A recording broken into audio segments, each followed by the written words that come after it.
Hello, everybody, and welcome back to another episode of What's Going On with Nat. Today, I'm going to be talking about the recent developments in Afghanistan following the withdrawal of U.S. troops.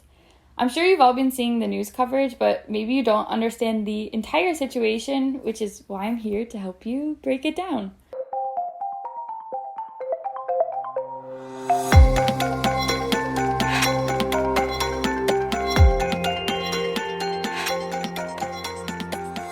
For months, the U.S. has been working on pulling out troops from Afghanistan with the goal of completely withdrawing all of its troops by the end of August. 2 weeks before U.S. troops were set to complete this withdrawal, however, the Taliban has seized power after 2 decades of a violent and costly war.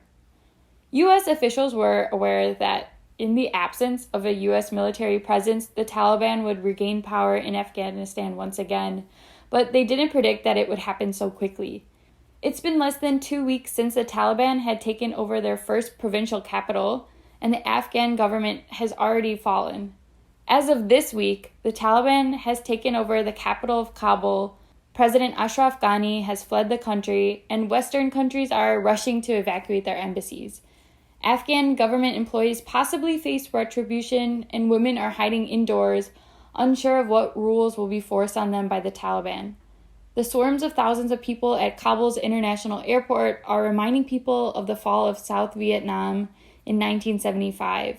Thousands of people, including employees of international organizations and media companies that have been targeted by the Taliban, camped out in terminals overnight, waiting for flights out of the country. At least 7 people have died at this point, trying to board planes leaving Afghanistan, including 2 people who were reportedly shot by U.S. forces after firing weapons, and others who fell from a departing plane after climbing up the baggage chutes and grabbing on as the plane took off. Taliban spokesman Mohammed Naeem told Al Jazeera that the war is over and that the makeup of its new government would be announced soon. The war in Afghanistan has been going on for decades. The Taliban has already ruled Afghanistan from 1996 to 2001, and under its authority, the Taliban enforced Sharia law, which is a harsh interpretation of Islamic law. During this time, women were banned from attending school or working outside of the home, and anytime they went outside, they had to wear a burqa, which is a garment that covers the body and face, and they also had to be accompanied by a man. The Taliban also banned music, and they resorted to extremely cruel and violent punishments, such as cutting off the hands of thieves or stoning adulterers. In 2001, the U.S. invaded Afghanistan in order to retaliate against al-Qaeda, who had orchestrated the 9/11 attacks while being supported by the Taliban. But even after the U.S. overthrew the Taliban government, American troops didn't leave. It proved to be much more difficult for the U.S. to hold territory and rebuild a nation that had been crumbled by repeated wars. And as the U.S. began to shift its focus towards Iraq, the Taliban began to regroup and establish power in the Afghan countryside. Last year, former President Donald Trump announced that the U.S. planned to pull its troops out of Afghanistan and sign a deal with the Taliban that limited U.S. military action against them. President Joe Biden then announced that he would continue with this plan and that the last troops would leave by the end of August. Today, 1,000 more U.S. troops are being sent to Afghanistan in order to speed up the process of evacuating the country, bringing the total number of American troops in the country to 6,000. America's failure in Afghanistan has led us to reevaluate the concept of U.S.-led nation building. The U.S. supplied $80 billion to the Afghan National Security Forces, who in turn offered little resistance to Taliban forces. In June, the U.S. intelligence community estimated that the Afghan government would collapse within 6 to 12 months after the withdrawal of U.S. troops, although that number turned out to be overwhelmingly smaller. So why did the U.S. follow through with the withdrawal of troops if they knew the government would collapse and Taliban forces would take over? Why didn't they just keep their troops in Afghanistan? On Sunday, Secretary of State Anthony Blinken pointed out to NBC that the Biden administration felt its hands were tied by a May 1st withdrawal deadline agreed with the Taliban by the previous administration. He said, quote, "If the president had decided to stay, all gloves would have been off. We would have been back at war with the Taliban attacking our forces. The offensive you have seen throughout the country almost certainly would have proceeded, and I would be on your show right now explaining why we were sending tens of thousands of forces back into Afghanistan to restart a war that we need to end," unquote. So what's going on in Afghanistan? The short answer is we don't know. The Taliban has stated that they want to form an inclusive Islamic government with other factions. They are currently holding negotiations with senior politicians, including leaders in the former government. They have pledged to enforce Islamic law, but they said they want to provide a secure environment for a return to normal life after decades of war. Many Afghans are worried about the transition back into Islamic law. Although the Taliban has been trying to promote themselves as a more moderate version of their previous rule, many Afghans are skeptical. Women are especially vulnerable to this transition.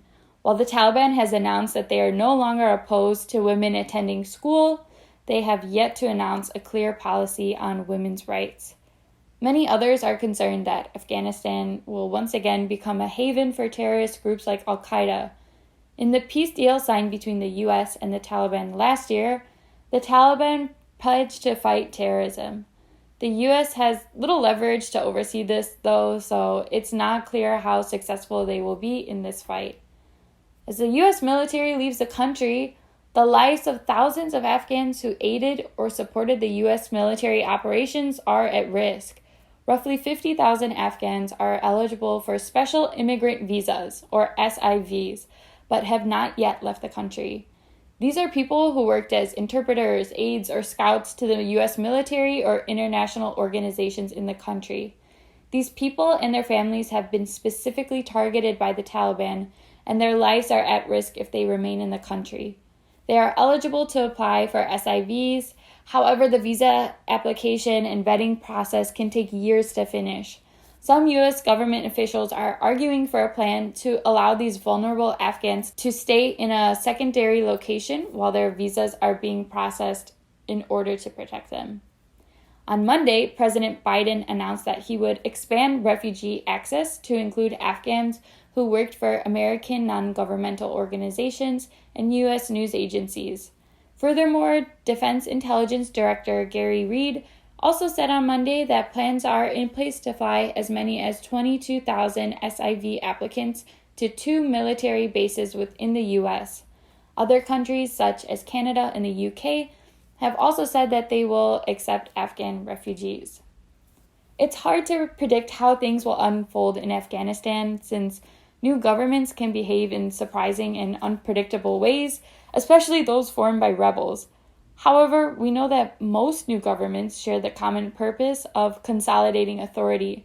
And while the Taliban has already forced out government officials and taken over government ministries, that's not the same as governing or winning public consent. Currently, in the provincial capital of Kunduz, basic services like electricity, water, and trash pickup are struggling. Regardless of how the Taliban will establish its authority, the fact that remains is that people will get hurt. Women, government workers, former aides and interpreters to the U.S. military, and journalists are all at risk under Taliban rule. As one Afghan government worker put it when asked about his current situation, "Just trying to get out.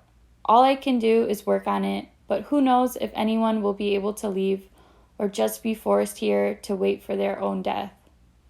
Thank you for listening, and I'll see you next week.